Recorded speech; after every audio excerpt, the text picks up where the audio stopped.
Mbok kamu umat mbok weden-wedeni kowe ku amalem ora mesti ditampa. Nek ora ditampa mlebu neraka. Ngono mulai ngaji ya tenang ae. Tenang, santai. Bahkan kadang bilang gini, Pak Yai tadi gak bener. Masa ngecap orang mlebu neraka? Kita yang masyarakatnya gak tahu pintunya. Pak kayaknya tahu pintunya. Karena orang itu punya cara. Loh ya betul. Orang Bedui itu kalau ngaji sama Nabi itu lebih unik timbang yang soleh, timbang yang pinter. Sehingga banyak ilmu itu ditemukan dari orang Bedui. Karena cara berpikir itu aneh. Kalau orang soleh, orang waras kan berpikirnya ada aneh, standar. Jadi orang Bedui itu aneh. Pernah suatu saat Rasulullah itu khutbah cerita kiamat. Wah, dahsyatnya kiamat kayak apa? Semua orang diam nangis semua. Orang Bedui enggak, lebih cerdas. Ini Nabi itu aneh. Cerita kiamat kalau udah ada tanggalnya ini gimana? Orang nangis semua karena dahsyatnya kiamat kayak gitu. Bumi dihancurkan, wus. Pantas sudah nangis dewi-dewi. Ya ono sing nangis pabrik banyune macam-macam ya. Ini kalau kiamat gimana ini perjalanan air kemasan saya kan orang mikir. Mikir dewe-dewe gitu. Tapi ini enggak. Orang Bedui cara berpikir tuh enggak. Malah ya Rasulullah, mata sa'ah. Engkau itu cerita kiamat tapi enggak jelas tanggalnya. Kalau cerita kiamat ya harus jelas dong kapannya. Jadi unik. Jadi cara berpikir sahabat kaget semua loh. Kaget. Karena enggak kepikiran. Nabi a'radu anhu, a'radu itu mengabaikan. Banyak sahabat yang menganalisis lam yasma kan. Nabi memang enggak dengar sehingga mengabaikan. Ada yang analisis lagi sami'a wa kariha. Sebenarnya Nabi dengar cuma enggak berkenan karena tengah-tengahnya khutbah kok tanya. Tapi si Arabi ini cerdas. Masuk akal kan? Misalnya mau pilihan presiden, orang mesti tanya kapan kan gitu. Ya kan? Mau ganti presiden atau ganti bupati, takarannya orang kan kapan? Kayak Mas Akom jadi wali ndak? Pertanyaannya kan kapan? Kalau jatuhnya kan sudah ya. Sehingga tanya, mata sa'ah ya Rasulullah. Lama-lama Nabi diangen-angen, bener juga orang ini. Saya cerita kiamat kok gak jelas kapannya. Ini Nabi menjawab. Tapi karena Nabi orang-orang yang sangat pinter, tanya balik. Ma'atattalaha. Lalu kalau kamu berani tanya kiamat kapan, saya tanya balik. Ya persiapan kamu apa? Jawabnya santai saja. Fawwah ma'atattalaha kabira sholatin wala siyamin walakinni uhibbuka ya Rasulullah. Saya nggak menyediakan apa-apa, sholat saya biasa aja, maksudnya standar. Ya kira-kira 5 waktu pas. Ya jenis saya lah kira-kira gitu. Wala kabira siyamin, dan saya puasa ya standar saja pas. Walakinni uhibbuka ya Rasulullah. Tetapi saya mencintai engkau ya Rasulullah. Jawabannya Nabi apa? Almar'u ma'aman ahabba. Sebagian riwayat anta ma'aman ahbabta. Jadi hadis itu populer tuh barokahnya wong desa tadi. Andai kan dia punya etika maka sowan dulu tanya 4 mata. Itu jadi hadis ahadi. Tapi barokahnya dia selonong di depan umum. Zaman Nabi khutbah itu jadi hadis mutawatir. Jadi kadang barang baik itu barokahnya orang yang enggak baik. Maksudnya su'ul adab. Tanya gitu kan su'ul, tapi itu barokah. Akhirnya hadis itu mutawatir karena didengar ribuan sahabat yang mendengarkan khutbahnya Rasulullah. Tapi kalau hadis itu satu-satu kan khossoni bidzalika Rasulullah, khossoni bidzalika Rasulullah, itu nanti jadi hadis ahadi yang kualitasnya jauh di bawah hadis mutawatir. Jadi barokahnya orang su'ul adab itu ya ada karena Allah yang mendesain ini. Akhirnya kata sahabat, kata Anas bin Malik, mereka itu mangkelnya bukan main sama Arabi tadi karena tanya nggak sopan sama Rasulullah. Tapi setelah Nabi jawab almar'u ma'aman ahabba fama farihu bisyai'in farahahum bidzalika badal. Mereka tidak pernah senang dengan hadisnya Nabi sesenang riwayat almar'u ma'aman ahabba. Barokahnya Arabi Bedui. Makanya saya sebagai kiai ini Bedui saya tak pertahankan ila yaumil qiyamah. Karena umat ini pernah terbarokahi oleh orang apa? Bedui. Barokah suladab tadi. Jadi mohon ini supaya majelis ini kan majlisul iltorti Rasulullah, coba terlatihlah mengatakan Allah itu subjek, Allah itu al-fa'ilul mukhtar, Allah itu al-fa'ilul mukhtar, Allah itu yang menentukan alam ini. Dan Allah mensifati dirinya wa annahu huwa adhaka wa abka. Allah itu zat yang memberi orang itu bisa tertawa. Dan Allah juga yang memberikan orang itu bisa menangis. Mbok kayak apa kamu neror umat, wah amal nggak mesti diterima gini-gini. Ternyata neng majelis nangis ya, mulai guyu. Kadang guyu-guyune ngenyak tenane. Daripada apa ya agak-agak merodok orang yang dohirnya beda dengan batinnya, nggak perlu distatuskan seperti itu. Ya sudah biasa saja. Jadi, nah, fi muqaddimihim, imam besar dalam manhaj ini namanya Abul Hasan apa? Asyadzili. Abul Hasan Asyadzili itu kalau ada orang tanya gini, Beb saya ini susah, sholat saya tidak mesti diterima Allah gini-gini, marah. Nggak usah. Kafa bika jazaan an radiyaka laka ahlan. Sudah kamu ditakdir pernah sujud itu sudah keren. Saya itu andaikan dapat kabar dari malaikat bahwa sholat kamu tidak diterima, saya tidak susah. Bukan karena sombong. Pernah ditakdir sholat sujud ning Allah itu keren. Kayak apa malunya kita ketemu Allah kemudian kita di bumi tidak pernah sujud. Makanya itu Abul Hasan Asyadzili, kowe ora usah mikir sholatem ditampa ora usah mbok mikir. Kowe ditakdir tahu sujud itu hebat. Kafa bika jazaan an radiyaka laka ahla. Cukup kamu mendapat balasan dari Allah, kamu pernah ditakdir sujud. Gak perlu ngaji alim alamas, gowo sawi ngalor ngidul jalalain keren. Paling gak malaikat pernah melihat kamu, gowo tak kitab kuwedi. Gak penting pahamu, gak penting. Karena isra bakat paham. Jadi Abul Hasan Asyadzili adalah orang yang, dan itu Al-Hasani ya, dan itu Al-Hasani. Makanya macam-macam, kita yang Al-Husaini sudah kita punya Faqih Muqaddam, punya banyak. Di Al-Hasani yang paling populer diantaranya adalah Abul Hasan Asyadzili. Beliau itu kalau ngendikan sesuatu itu positif terus. Termasuk itu ketika ada orang resah sholat saya diterima ndak, kata beliau, wes sing sempurna ditakdir tahu sujud. Saya itu sebetulnya kadang-kadang yang miris, wah sholatku tompo ora, tapi saya sangat sadili, sangat sadili. Saya nggak pernah berdoa ya Allah ibadah kami jenengan terima ndak, karena takut kalau doa gitu keterusan itu terus ditompo ora ya, akhirnya keterusan gitu, akhirnya ngenes. Masa orang pernah sujud ngenes?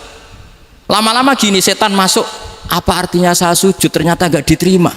Lu wong kawula kok iskal tentang pernah sujud.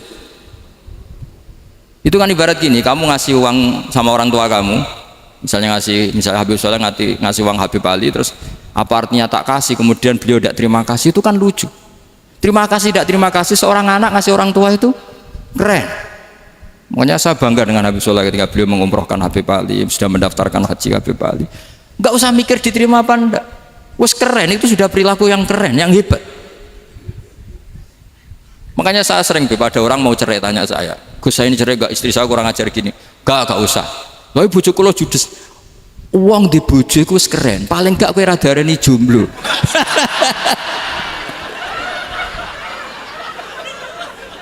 Oh, diarani duda ora enak. Wes luwe sabar di diarani duda mek diarani bojo judes. Enak bojo judes cek gagah. Di bojo lah. Oh iya. Provokator itu. Jadi kafabika jazaan an radiyaka laka ahlan, sudah ditakdir pernah sujud itu sudah keren. Dulu ulama ala hadan nampak. Ulama dulu cara berpikir seperti itu. Makanya ulama dulu kalau nafsiri wasjud waqtarib sudah pernah sujud. Di Quran nggak pernah ada ayat wasjud san sujudo siro ingkana kada wa kada ingkunta mutayakinan bikobuli sujudi, kan ada sujud ya sujud saja, tidak usah mikir makbul apa tidak makbul. Sudah kalau sujud pasti waktari. Terus saya sebenarnya ya sebagai orang ya kadang wedi, sholatku ditompo ta ora. Tapi kalau keterusan nanti ada was-was yang mengatakan opo artine sholat. Lu tuh kan ngeri seorang hamba sing uripe ning bumine Allah kemudian menyoal pernah sholat hanya karena takut gak diterima. Itu kan geblek banget. Saya jenis kiai yang di partai itu. Saya tidak tahu kalau keneng dikom. Setiap umat masa kamu gak ada keren iblis.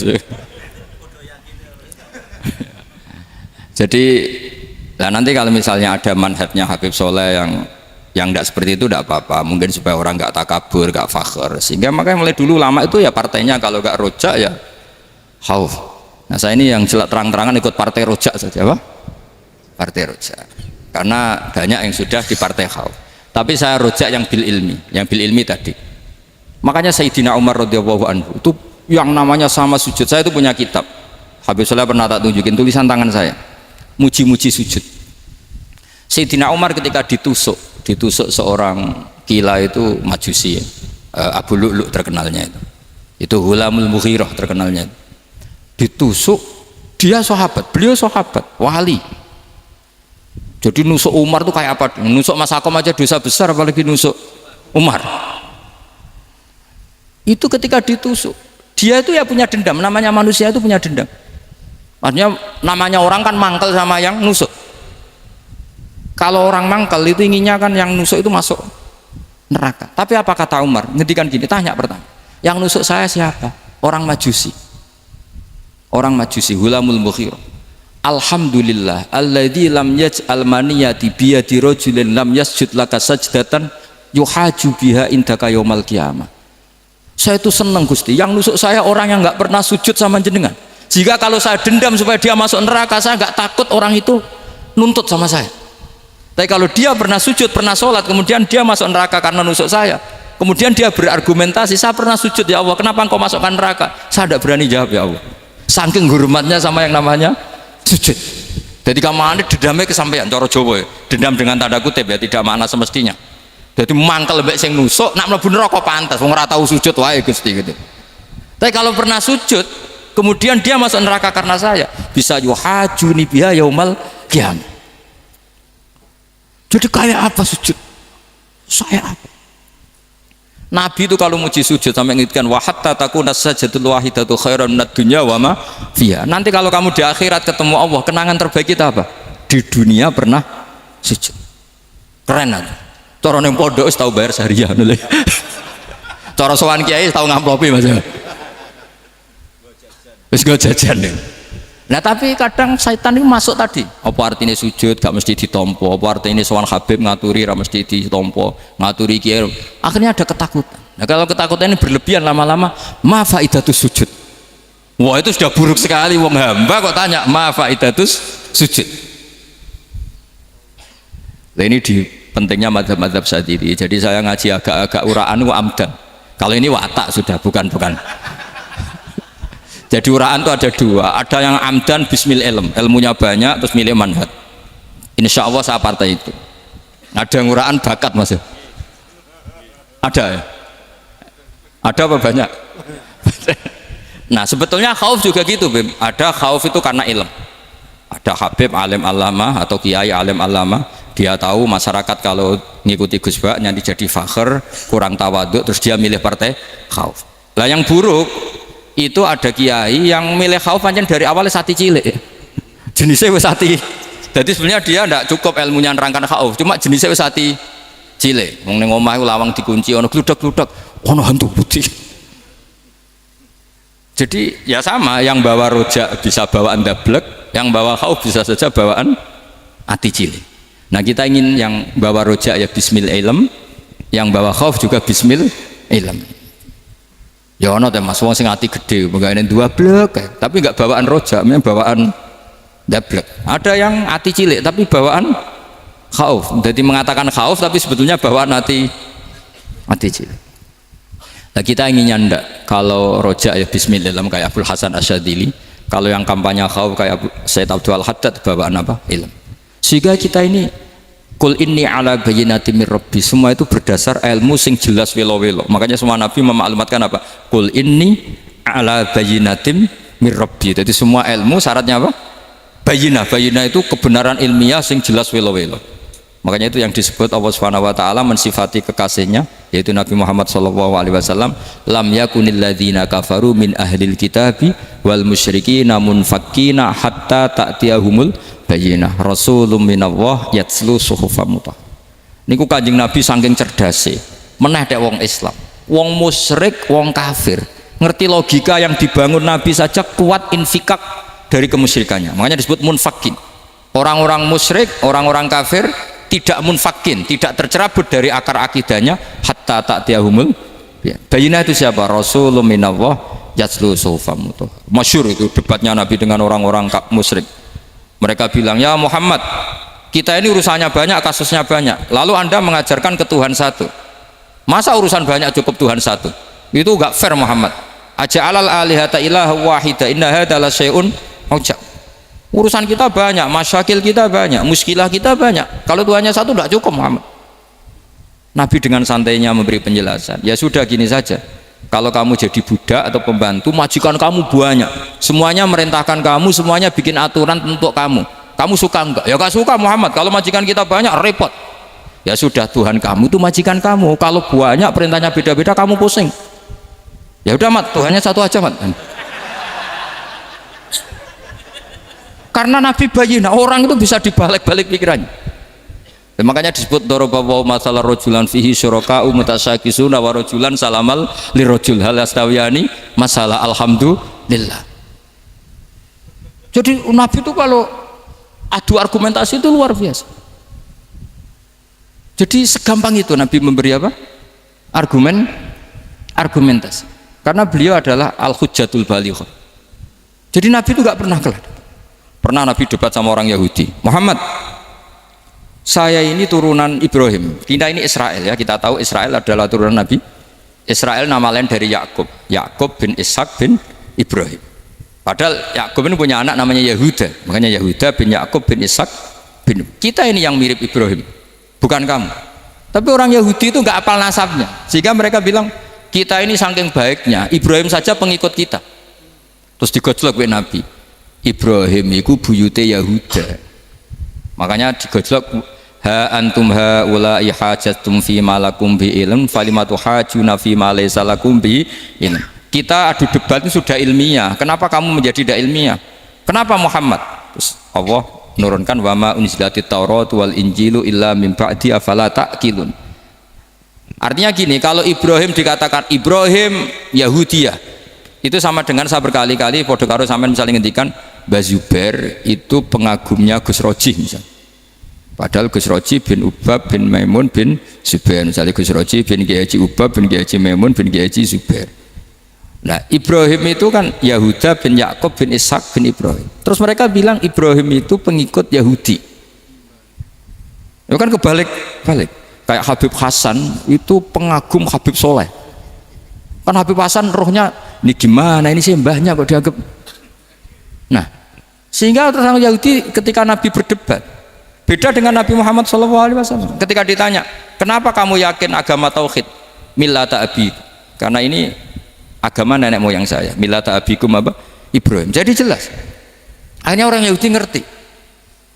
Ya kan sama dengan mengatakan tadi Pak Karno itu pengagum Puan Maharani. Kan aneh nggak kalimat itu?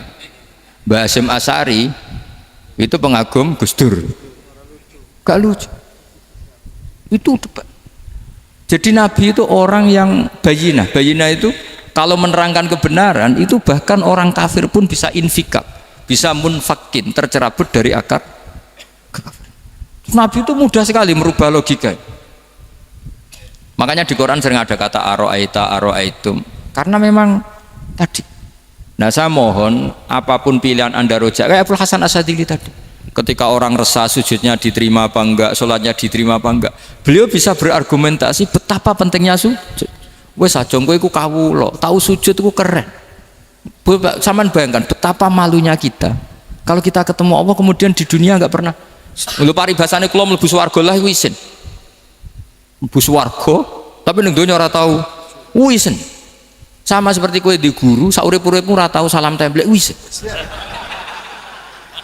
Kira-kira seperti meskipun salam template ora penting ya ora penting toh, misalnya soleh salam template 50.000 duwe wis akeh ngono kan. Nama sakom penting kudu rokok. Itu bukan nilainya kok, betapa malunya kita. Saya dulu mau sarang, andai kan tidak pernah khidmah sama iya malu tenan sebagai apa? Santri. Makanya Sayyidina Umar ketika beliau dibunuh orang, itu pertanyaan pertama, dia pernah sujud enggak pernah. Andai kan dia pernah sujud, maka saya tidak berani masukkan dia masuk neraka. Takutnya dia protes sama Allah, ya Allah saya pernah sujud kenapa harus di neraka? Atau Umar ditanya Allah gini, Umar, kue ridho wong sing tahu nyembah aku kemudian dia di neraka? Kayak apa? Jadi makanya Umar ketika wafat ketika alhamdulillah alladzi lam yaj'al maniyati biyadi rajulin lam yasjud laka sajda.